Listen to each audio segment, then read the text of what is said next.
Hey guys, today we're going to be covering chapter 20 in micro on the nervous system. There is so much information that we could go on probably an hour on this. So we're just going to hit the high spots and what I think is important and go from there. The first really important thing that we're going to discuss today is meningitis. Meningitis, what is it? First of all, it's inflammation of the meninges. So we have the meninges that kind of sit right here in the frontal part of our brain. Um, when we contract meningitis, those become inflamed and irritated. There are many different microorganisms that can cause meningitis. The most serious forms of meningitis are caused by bacteria. A lumbar spinal tap is performed if we think that someone may have meningitis. And treatment will consist of a broad spectrum of antibiotics immediately because if meningitis is left untreated, it has the potential to cause death. The lumbar puncture is over here, and it actually you can see where the needle is inserted into the spine to draw out a sample of that cerebrospinal fluid to test to see if it does have, if a person would have meningitis. Signs and symptoms of meningitis include fever, photophobia, they're very sensitive to light, headache, and they may describe it as the worst headache they've ever had. Nothing can compare. Stiff neck, severe stomach pain, and severe stomach pain is usually the first sign. The next thing we're going to talk about, and I'm sure I'm going to butcher the name of this, is Neisseria meningitis. Um, I'm sure that I'm saying that completely wrong, so forgive me. This type appears as a gram-negative uh, diplococcus, and it's lined up side by side in the microscope analysis, and it's commonly known as meningococcus. Um, and this is kind of what it does look like under the microscope, this image that I gave you over here. Um, this microorganism causes the most serious form of meningitis and is responsible for about 14% of all meningitis cases. Its portal of entry, along with most other meningitis bacteria and things, is the upper respiratory tract. We kind of just mentioned the upper respiratory tract. Um, Meningococci bacteria, they do not survive long in an environment. The bacteria is usually transported through droplet or secretion. Um, Upon reaching their portal of entry, the nasopharynx, they adhere to the mucous membranes, and then they can be transported to other things, including the meninges. Meningococcal meningitis has an epidemic evidence, usually between late winter or early spring, kind of where we're at right now. So this would be the biggest time for that. And then the meningitis belt. Something that I've seen in doing our questions and things like that is the sub-Saharan Africa area. They tend to see more of this than we do in any other part. Okay, the next thing we're going to talk about is Streptococcus pneumoniae. I'm not sure if I'm saying that one right either, but I'm trying. So Streptococcus pneumoniae, if I'm saying this correctly, is also referred to as pneumococcus. The pathogen is most frequently cause of community-acquired meningitis and often causes a severe form of the disease. Up to 25% of patients with pneumococcal meningitis will develop pneumococcal pneumonia. In pneumococcal meningitis, treatment is recommended with vancomycin plus the ceftriaxone. This right here is an example. This is the picture of what it does look like on the underneath the microscope if we're examining. Our next thing we're going to talk about is Haemophilus influenzae.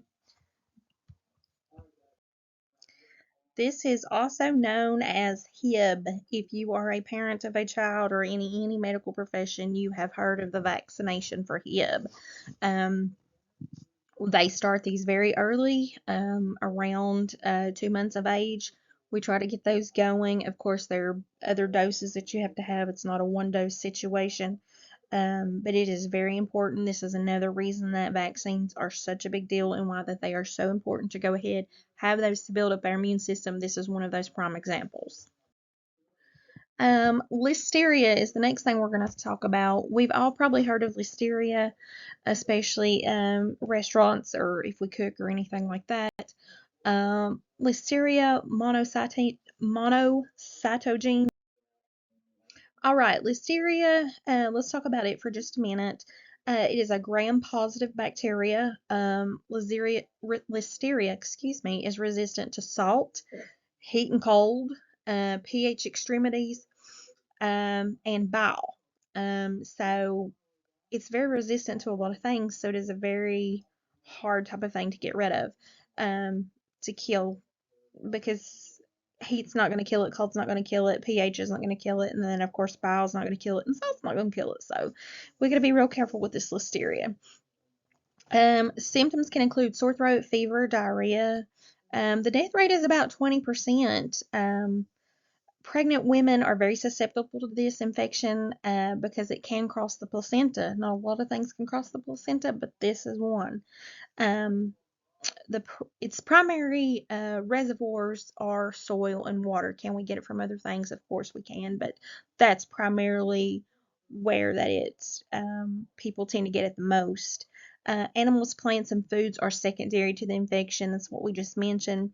The most common cases of listeria is associated with the combination of meats, dairy products, and poultry. I did read in this book of ours for micro that in 2022 there was an outbreak of listeria with a certain brand of ice cream. It did result in a death and a loss of a pregnancy. So it is something to take very seriously. So just be careful with eating those meats, dairy products, poultry, anything like that. Listeria antibiotic therapy should be started immediately if listeria is suspected. Ampicillin and gentamicin are the first antibiotics that we tend to go for to treat that. Listeria preventions, it can be prevented.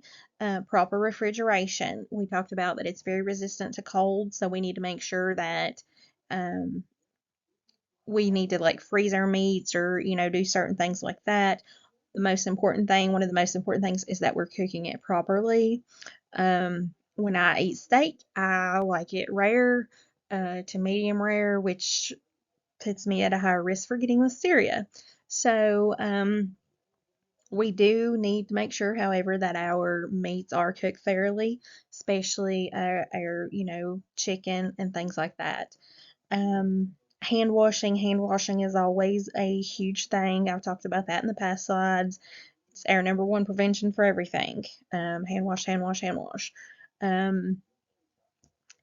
If we just do these basic type of things, our chances of getting listeria do go down tremendously. Okay, Cryptococcus neoformans. This is a fungus and it causes more of a chronic form of meningitis with a more gradual onset of symptoms. Immunocompromised people, their onset may be fast, and the course of the disease may be more acute.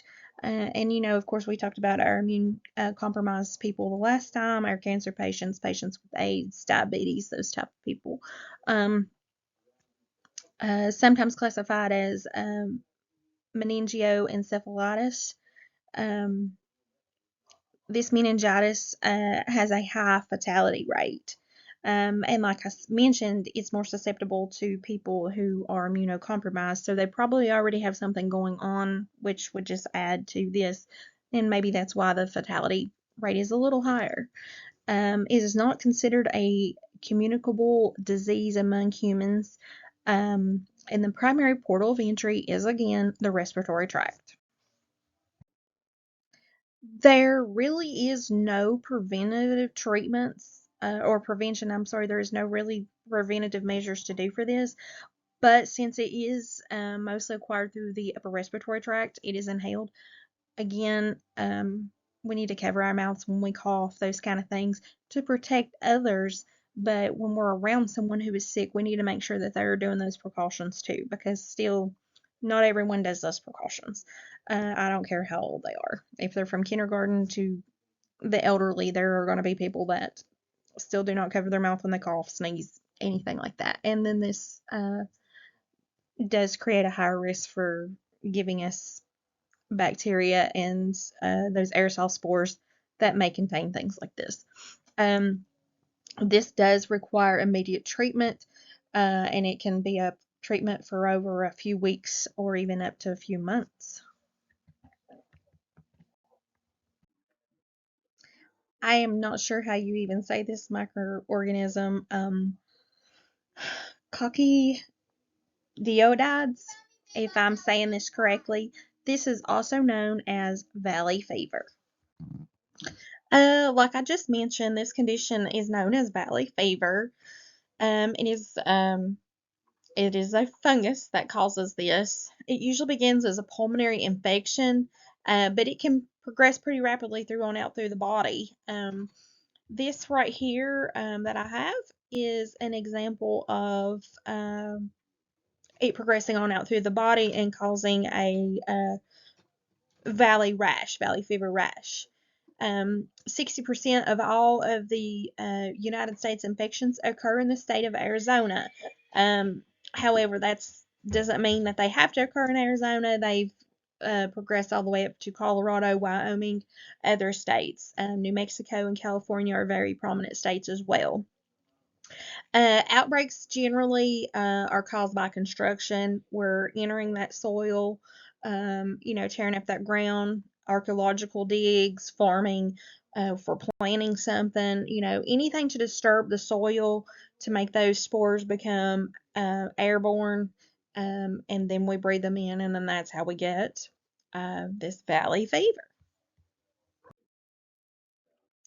Um, Prevention and treatment, most patients do not require treatment for this. However, there are several preventative measures that we can do to keep us from breathing in those aerosol spores. One thing that they do is they either will water down the soil very well if they're going to dig, if they're going to plant a crop or whatever, they'll water the soil down to try to keep those spores down so we don't breathe them in as bad. Another thing is we can always wear like our N95s or some type of respiratory mask to keep those aerosols spores down. Um, Another thing that we do that I read was they sometimes will put just like an oil base on a dirt road that will keep when traffic goes by, instead of blowing up the dust and the spores and going on through the air, the oil will kind of stick to that dirt and of course make it harder for those spores and things to go through the air to make them airborne.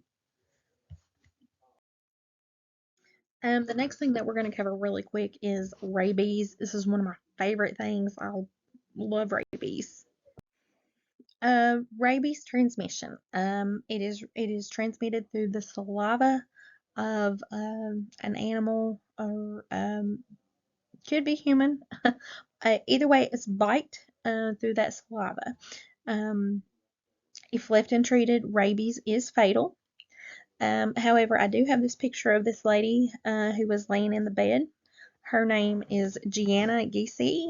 She is the only documented person in history to ever have survived rabies without any treatment. She was hours away from death, but she did manage to hang on and lives a fully functioning normal life now. She is the only documented person that I could find um, that has lived without any treatment. Something that shocked me with rabies is 70% of rabies contraction in the United States is from bats. I never would have thought that. I would have said dogs or I would have said raccoons, but it is actually from bats. In our neck of the woods, raccoons are typically the highest thing that carry rabies and the highest generation of rabies bites. But globally, 90% of those cases are still dog bite or dog related.